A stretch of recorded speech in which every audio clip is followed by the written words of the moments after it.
The Buffalo Bills overhauled the wide receiver position entering 2024. How did it go? We're exploring that today on Locked On Bills.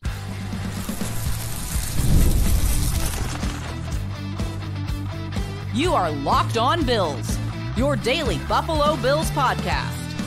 Part of the Locked On Podcast Network, your team every day. What's up, Bills Mafia? It's Joe Marino, author of the Herd Mentality Substack, co-host of the Locked On NFL Scouting Podcast, co-host of the NFL First Read Podcast, and I'm your host of Locked On Bills. Want to thank you for making Locked On Bills your first listen every day, and a big welcome and shout out to our everydayers. You know who you are. Those of you who never miss a single episode, I appreciate you all being here very, very much. I'd also like to invite you to subscribe or follow for free on YouTube or wherever you listen to podcasts. We're part of the Locked On Podcast Network, your team every day. Today's episode is brought to you by FanDuel. Right now, new customers can get $150 in bonus bets if your first $5 bet wins. Well, folks, welcome in. We're talking wide receivers here today on the podcast, and obviously the Bills transitioned away from a bunch of players at wide receiver going into the 2024 season, trading away Stephon Diggs, letting Gabriel Davis walk in free agency, and then releasing Deontay Hardy, also letting Trent Sherfield walk in free agency. And so the only player that was on the team ever at receiver prior to 2024 was Khalil Shakir. So a redone wide receiver core.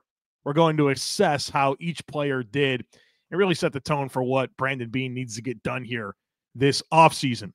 Want to start and focus in a lot on Keon Coleman, Bills 2024 second-round pick, number 33 overall. He's 21 years old, turns 22 in May. He'll be entering the second year of his 4-year, $10 million rookie contract. In 2024, he played 73% of the snaps in the games he was active for. Caught 29 passes on 56 targets, claimed 14% of the team's total targets, 566 receiving yards, 4 touchdowns, averaged 7.8 yards after catch per reception. That's very good. Had a drop rate of 8.9%, won 42% of his contested catch opportunities, 89% of his snaps out wide, 11% from the slot in terms of receiving snaps where he ran a route. As far as his 2024 review, it was a tale of two seasons for him, the pre-injury and the post-injury. Before the injury, he was pacing extremely well. I was very excited about Keon Coleman. He was surprising me. And he was pacing right there with the other top rookie receivers. He got injured at the end of the game in Week 9 against the Miami Dolphins. At that point in time, Keon Coleman had 417 yards and 3 touchdowns in 9 games. That's right there with Brian Thomas, Malik Neighbors, Marvin Harrison, and Ladd McConkey. Thomas was 595 and 5 touchdowns. Neighbors was 557 and 3 touchdowns at that point in time. Harrison was 445 and 5 touchdowns. McConkey was 440 yards and 4 touchdowns. And Keon Coleman was 417 yards and 3 touchdowns. Relatively close. And then the injury happened, and he just was not the same. I'm going to give you a bunch of numbers right now, but I think they're all important to tell the story of just how significant the injury was and how much of a decline there was in his performance. So before the injury, he played in 9 games. After the injury, he played in 7. That, of course, includes the postseason. In the 9 games prior, compared to the 7 games post, 22 catches, down to 10. 36 targets, down to 28. 417 receiving yards, down to 161. Average depth of target in the first 9 games, 12.8. Then it ballooned up to 18.2. We'll talk about that in a minute. Yards per route run, 2.02, down to 1.22. Route win percentage, 14.8%, down to 9.1%. Percentage of team receiving yards, 21%, down to 11%. Yards per target, 11.6, down to 5.8. Yards per reception, 19 down to 16. Contested catch win rate, 43% down to 29%. Yards after catch per reception, 9.27 down to 2.8. Missed tackles forced per reception, 0.23 down to 0. Crazy splits, right? The injury derailed what was pacing to be a good rookie season. Now, obviously, you don't want that to be the case. It's not okay that he didn't come back well from the injury, still played a lot of snaps and wasn't effective. That's not something to just gloss over, but it's a very important part of the conversation. I remember, obviously, when the Bills drafted Keon Coleman, it's well documented that it wouldn't have been the player I picked. And I had some criticisms for the selection and the style of player that he was and what I thought the Bills needed and how he would fit into the equation. But I, even as a doubter, felt pretty optimistic. I said, this guy's making some plays down the field. You think about that big catch against Arizona, catch and run against Houston. He was able to really make some plays. Nice touchdown reception against Jacksonville, Tennessee. He made some plays. You're just like, okay, maybe this is going to be a nice piece of this offense. And then it just, after that Poyer hit against the Dolphins there at the end, he just was not the same. So as for Keon Coleman's 2025 outlook, it's an important year for him. Brandon Beane has to be right about this pick. And obviously, there's things to be encouraged about. There's things to be discouraged about. But this is still a very young player. Second season, he's 21 years old. There's so much room for him to grow. And that needs to happen. And there needs to be more efficiency here. Keon Coleman, I think one of the biggest differences in the first 9 games compared to the last 7, pre and post injury, was in those earlier games, he was used more consistently as a multiple level of the field threat. You saw drag routes. You saw hitches. You saw glance routes. You saw wrap-ins against zone. You saw a lot of different routes that enabled him to, I think, be a more complete player in terms of how he attacks the field. And that's important because coverage, DBs need to be able to respect the overall profile here, because there isn't a cornerback in the league that's nervous about Keon Coleman running by them to get vertical separation. Yet, his average depth of target after the injury was 18.2, which is up from 12.8. I think that played a big role into it, where you kind of took away from the overall full profile and full menu of what he offers, and you start really just leaning into him as a down the field 50-50 catch guy. And that's low efficiency. And it was difficult for him because there wasn't enough on the menu for him at that point in time that made DBs really respect, that vertical ball skills and size down the field. And I think obviously Keon Coleman needs to improve himself. I mean, obviously the Bills, I think, can be more mindful of how they use him in a variety of ways to give him his best chance, but also he's got to develop.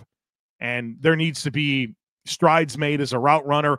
And I think really he's got to develop that release package, his ability to beat press coverage. He faces a lot of it, and the good corners really swallowed him up. You think about some of his matchups against Surtain, his matchups against Sauce Gardner, Jalen Ramsey. I mean, the guy was stuck at the line. He couldn't really uncover and get away from that coverage. And I think he offers a lot of surface area to DBs in his release package. And so developing hand usage, developing his footwork, head fakes, whatever it takes to get cleaner into routes that'll keep him on schedule and allow him to, not get swallowed up early, I think is going to be important, in addition to the overall profile of deception and setting up route breaks and being more clean in and out of breaks. There's a lot that he needs to improve on himself. So Bills need to be better for Keon Coleman. Keon Coleman needs to be better for the Bills. And ultimately, Brandon Beane needs to be right about this selection, because there's not been enough hits. There just hasn't been. And Keon Coleman can't be the next, well, he's kind of okay. He helps the team. No, you need an impact player here. And need to see that really start to come together in year 2. All right, coming up on the other side of it, we're talking Khalil Shakir. We're talking Amari Cooper, Mack, Hollins. A lot to dive into, folks. Be sure to stick with me.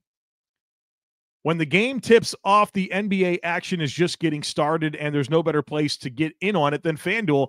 America's #1 sportsbook. With FanDuel, you can place live bets throughout the game, so even if you miss the opening tip-off or want to bet on a fourth-quarter comeback, you can stay in the action.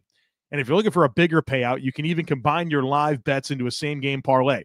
I love using FanDuel's live betting feature because it keeps every moment of the game exciting, whether I'm backing my team for a late-game rally or picking a player to hit a clutch three. I never feel like I missed my chance. Plus, the app is easy to use, and when you win, you get paid instantly.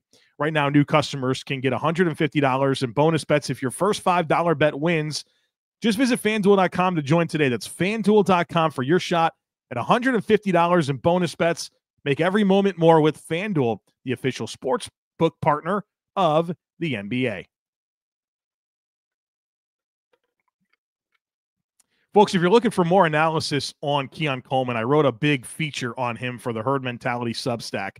If you'd like to check that out, there's a link in today's show notes where I really talked about his journey, got into the numbers, and I also put together a film reel of every single target that he received in 2024. And I think there's a lot of value in watching those plays in succession to see, the skill that he has, how he was used, how things changed after the injury. You watch every target in succession. I think it just allows you to get a really good glimpse into the evolution of the season, the skill set, and what how the team uses them. So there's a link in today's show notes to check out the Herd Mentality Substack. I also yesterday published a big feature on James Cook and the extension, and I got into so many details on everything in play and what I think is a fair offer for James Cook. So all that in the Herd Mentality Substack. Check it out. There's a link in today's show notes.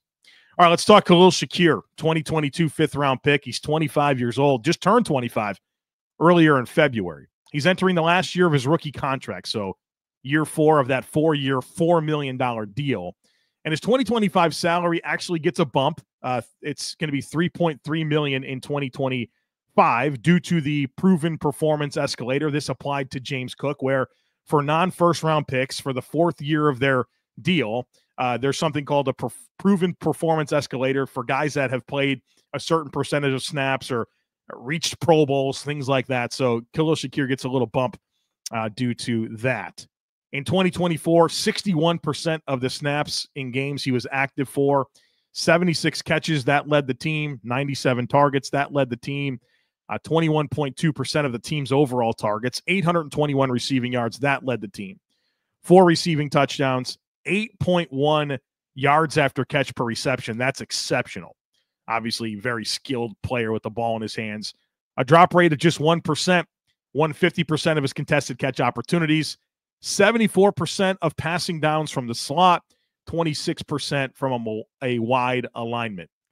As far as his 2024 review, I thought he had a good season. Efficient, yards after catch, worked the middle of the field, did a lot of the things that made us start to fall in love with Khalil Shakir as a player. And I would label Shakir for this offense as a stabilizing player for the passing game. But I also think that takes away from him. I think it was beneficial for Josh Allen and the offense to have Khalil Shakir as the only returning receiver from ever previously. But I think it was a detriment to Khalil Shakir because I think there's so much more that he offers this team in terms of those slot fades, getting down the field a little bit more, deep overs. It didn't always have to be, hey, just a quick pass to Khalil, let him create after the catch, or maybe an over the middle, crosser. There's so much more to what he can offer. And I think because he was the stabilizing player, it maybe took away from really the full breadth of what he can offer this offense. So in 2025, I'm looking for him to be the featured slot weapon, of course. And I think more consistency around him in terms of Josh Allen being more in tune with the rest of his receivers because they won't all be brand new. That's going to open up more. And I think that there's good trust, there's good chemistry with Josh Allen. And I think there's a good chance 2025 is the best season yet for Khalil Shakir. Now, there's also the contract dynamic with Khalil Shakir. He's entering that last year of his rookie deal, same situation as James Cook. And Spot Rack has a market value estimation of 4 years, $77 million for Khalil Shakir. That's about $19.4 million a season. That feels a bit high. I think Shakir's a great football player.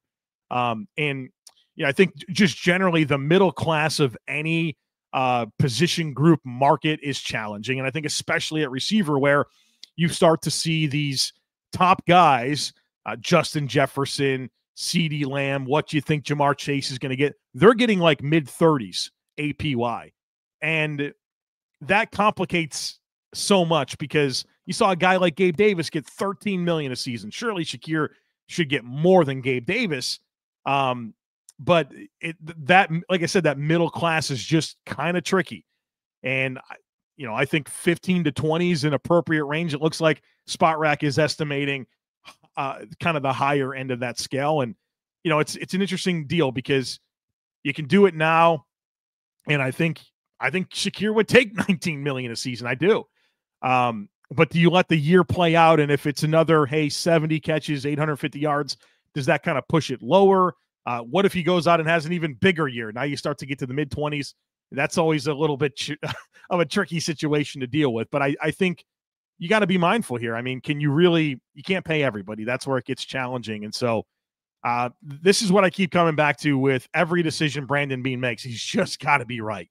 He's got to be right. And he's got to be right more than he has been. And so I don't not want to continue with Khalil Shakir. That's by certainly not what I'm saying. I'd love for him to be around forever. A great football player, great for the locker room. Just what's the fair market value? And I'm fascinated to see where that lands. Let's talk Amari Cooper, 2024 in-season trade. The Bills parted with a third-round pick to get him. He's 30 years old, turns 31 in June. His contract is expired. He played in 8 regular season games for the Bills and produced 20 catches on 32 targets, 297 yards, 2 touchdowns, 0.5 yards after catch per reception. That's not too good. 9.4% drop rate, won 50% of his contested catches, 84% of passing snaps out wide, 16% from the slot. In terms of his 2024 review, I thought he made the offense better. I did. And I certainly wanted more production. I thought he did a good job kind of taking advantage of some below average corners, winning down the field. The Jets game, the Chiefs game really stands out as times that he took advantage of that.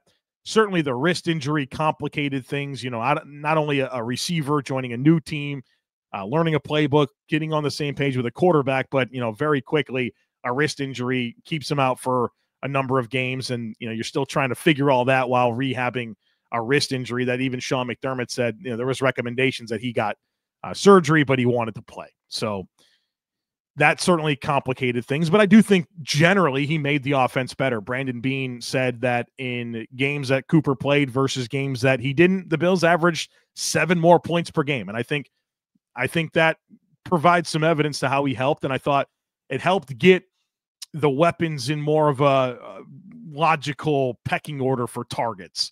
I think that's where his inclusion in the lineup really made a difference. Not as much, the plays that he specifically made. As far as his 2025 outlook, I'll be honest with you, I don't really feel much urgency to bring him back. I think he's a good personality. I love that about him. I think he's an unselfish player. There's a lot that I like. But the estimations here are $15 million a season. I don't think the Bills should do that.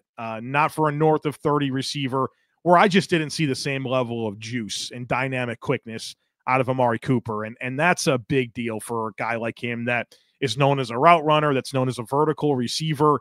To not have that element, to see that really start to decline, I'm not wanting to commit to him, especially for that dollar amount, right? I'd rather do a lot more things with that money other than give it to Amari Cooper. So I'm just not comfortable with the athletic profile at this point to warrant that type of cap dollar for a receiver that's north of 30. Is going to be his age 31 season.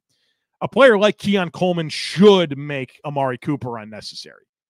And again, I'd want to invest that money in a different receiver that brings a different skill set or even other positions. And I would be curious to see what it looks like with a full off season with Josh Allen in the offense. But I'm just underwhelmed with the burst and the acceleration skills.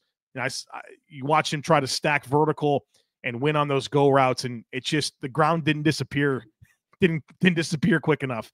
And corners are really, really tight in coverage. And I know he had a wrist injury, but that shouldn't have much to do with his ability to accelerate. So I'm not really feeling the urgency to to bring him back. All right, let's talk Mack Hollins real quick here. 2024 free agent signing, 31 years old, turns 32 in September. His contract is expired, signed a one-year deal, and now that's expired. In 2024, he played 66% of the snaps, 31 catches on 49 targets. That's 9.4% of the team's overall targets. 378 yards, 5 touchdowns, 3.2 yards after catch per reception, did not have a drop, 50% contested catch win rate, 68% of snaps, passing snaps out wide, 31% from the slot. As far as the 2024 review, this one's easy. What a great find. You talk about bargain bin free agents and that turning into an impactful player for your team. This is the definition of that. You know, he made plays in the passing game, was an impact blocker, you know, in the run game, a big part of that equation of getting bigger bodies on the edges to, you know, win in those condensed formations and allow James Cook to capitalize on his speed dynamic. There's no question that he was a big part of that recipe. You know, even played in line quite a bit down the stretch. You know, as Kincaid had that PCL injury, they put Hollins a lot as an inline player in the type of roles that Kincaid typically is, and he did well. You sprinkled him in on special teams, about 22% on special teams. You know, factors in on the hands team, factors in, you know, sometimes as a gunner. You know, they were, as he had to play more receiver, I think that took away from special teams, but still put him in there situationally, and you felt that impact. He's big part of the locker room dynamic, you know, listening to what Joe Brady and Sean McDermott and Josh Allen and the teammates and Brandon Beane said about this guy. You know, what a nice player in terms of a depth receiver. He's an ideal wide receiver for all day long. So 2025, I'd love to have him back, do the exact same stuff. Come in here, be wide receiver 4, wide receiver 5, play a little special teams, block, size, be the dude that you are. You know, it certainly had some chemistry with Josh Allen. I'm interested in continuing that for another season. All right, we're talking Curtis Samuel and what needs to happen this offseason at wide receiver. That'll be our last segment today. Folks, be sure to stick with me.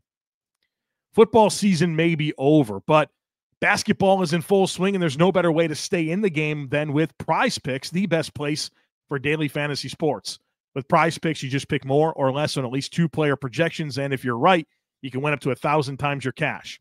This week, I'm looking at Jason Tatum for more than 29 points, and the best part, PrizePicks is quick and easy. You can set your lineup in less than 60 seconds, and their fast and secure withdrawals mean I get winnings in as little as 15 minutes. Plus, I love their weekly promos like Taco Tuesday, where you get discounted player projections for even better value. So download the app today and use code LOCKEDONNFL to get $50 instantly after you play your first $5 lineup. That's code LOCKEDONNFL for $50 instantly after you play your first $5 lineup. PrizePicks, run your game.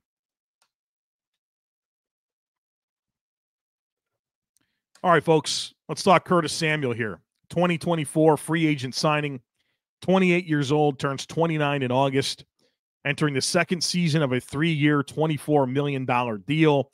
I know there's a lot of thoughts and comments and desires for the Bills to be able to get out of this contract. They really can't. There's no logical chance to do that right now as the contract is currently structured. If you cut him now as a pre-June 1st designation, you get a $2 million cap reduction. Okay, so the opposite of savings, a reduction, and $11 million in dead cap space. Not happening. If you release him post-June 1st, you get $1.4 million in cap savings, but you also get $7.6 million in dead cap in 2025 and another $3.5 million in dead cap in 2026. Translation, Curtis Samuel is a Buffalo Bill in 2025. In 2024, played 43% of the snaps in games he was active for, 31 catches on 42 targets. That's 10.5% of the overall team targets, 253 receiving yards, 1 touchdown, 5.5 yards after catch per reception, did not have a drop, 75% contested catch win rate. He was 3 for 4 there. And 48% of his snaps out wide, 48% from the slot, and then the change was made up as a backfield player. 2024 review, I mean, obviously injuries is really a big part of this equation. Early on, the turf toe, he's behind from the outset. And look, that's always been the deal with Curtis Samuel. He's always banged up, dealing with something, and that's what's disappointing about that is you knew that was the case when you signed up for him. I like the idea of Curtis Samuel. He had his moments for sure. I can't take away from everything. Big touchdown on the 4th and goal against Kansas City in the AFC Championship game, the big play against Denver, the Colts game, he was very good. The Kansas City game in the regular season, the big impact there. He certainly had his moments. But this is a player that the Bills prioritized. The cap was tight, and this was the biggest move that they made for an outside free agent. And it's more than fair to say that, hey, when things were tight and you squeeze and you try to do everything you can to get a player like this, 253 yards and 1 touchdown's not what you're looking for. So I like the skill set. I like the idea. Injuries have been a part of the equation. But, yeah, I wanted more out of this player. And so 2025 outlook, he's back. Let's see the vision play out. Be healthy. Be the X-factor player for this offense that brings versatility, that brings speed. And let's see it. I thought there was a lot of really good stuff going on at training camp. You could see the role used in a lot of different ways. And maybe that was just because the Bills defense was no good and Curtis Samuel was dicing them up. But, he certainly popped, and you watch during training camp and you're just like, man, there's definitely a role here. Let's see it happen. So let's tie a ribbon on this wide receiver conversation. The Bills' passing offense was terrific. I know I didn't feel like I said a lot of great glowing things about all these receivers, right? And I think that's maybe the case with generally the receivers, generally the tight ends this season. At the same time, the Bills had a great offense. Number 2 in scoring, over 30 points per game, almost 31 points per game. Highest scoring offense in the history of the franchise. Efficiency metrics off the charts. Number 3 passing game in the NFL in EPA per play. The Bills receivers as a group, 190 catches. That's 20th in the NFL amongst all receiving corps. 2,400 yards on the dot, 22nd most receiving yards, and then 17 touchdowns was 12th. So not a super productive group. That's just really the truth. It's not a super productive group, where in the past the Bills receivers have been towards the top of the league in receiver production. And so certainly a little bit more volume going to tight ends and running backs, but these receivers, of course, didn't quite collectively produce in the ways that maybe you're used to Bills receivers producing. So what do the Bills have? Shakir, Samuel, Coleman, they're under contract. You have futures deals already in place with Tyrell Shavers, Jalen Virgil, and KJ Hamler. What do they need? I think they need Mack Hollins back. I think they need a field stretcher. I've been shouting from the rooftops every chance that I can this offseason, whether it's on this podcast. I did an entire feature article from the Herd Mentality Substack, is that the Bills' vertical passing offense was just not very effective. And I think a part of that was not having down the field receiving talent. And I think this team needs a field stretcher. And I'm going to profile 3 of them in an upcoming article for the Herd Mentality Substack, where I'll share film and really share some thoughts. But the Bills need to find somebody that can win vertically, that can elevate this deep passing game, which overall improves the spacing and I think makes the whole offense better. I wouldn't mind a draft investment here. Obviously, my number 1 priorities are the defensive line, probably a cornerback too, but I don't dismiss the idea of a draft investment, even a meaningful draft investment. I did a mock draft on the NFL First Read podcast on Thursday with Brett Whitefield. And when I got to the Bills pick, there was a receiver that I very strongly considered in the scenario that was presented to me. I went with the defensive lineman, but I certainly thought about a receiver. So yeah, I'm in on that idea. Obviously, there's so many different layers to the offseason. You can't sit there and look at them like isolated. You can't sit there and say, oh, this is the most important thing. And they look at a mock draft and they didn't do that thing. Well, there's other rounds in the draft. There's other player acquisition moves that can be made. So, doesn't have to be a draft investment, could be a free agent player, but I do think the Bills need a field stretcher. And I wouldn't mind a draft investment, a meaningful draft investment in one. And they need the Keon Coleman to be the player Brandon Beane drafted him to be. That's got to happen. And then I'll say this. Generally, the Bills need players that can beat man coverage. Yet again, the Bills face the most man coverage in the NFL. And I think a big reason why is opponents are not afraid of these receivers. They're not afraid of saying, okay, yeah, we'll go one-on-one. We'll go one-on-one and, allow us to be +1 in the box for run fit, allow us to commit a little bit more attention to Josh Allen, the runner. I think there's some truth to that the leading factor in why the Bills get a lot of man coverage is a lack of respect for the Bills receivers to separate from man coverage. And that was true last year. And I think it says something about Stephon Diggs and kind of the decline that he had as well as a route runner, where there just wasn't a whole lot of concern. And so the Bills need to find ways to get teams concerned about playing man coverage against them. That's what's got to happen here. And so I think the field stretcher, Coleman improving, is a big part of that equation. So some good things here, but some work that needs to be done for this receiver core to be at the level that we want it to be around Josh Allen. All right, folks, that's it for today. Hope that you enjoyed. Have a lot to do next week. Obviously, we got to talk offensive line. We got to talk defense, herd mentality. Maybe there'll be some news. We're looking for this coaching staff to be finalized. So a lot going on here. Want to find out what the salary cap's going to be and really get into some cap discussions. So much to do here on this podcast. Don't miss anything. Make sure that you're subscribed. Would love it if you took a second to rate, review, and share the podcast. Have a great rest of your day. Go Bills.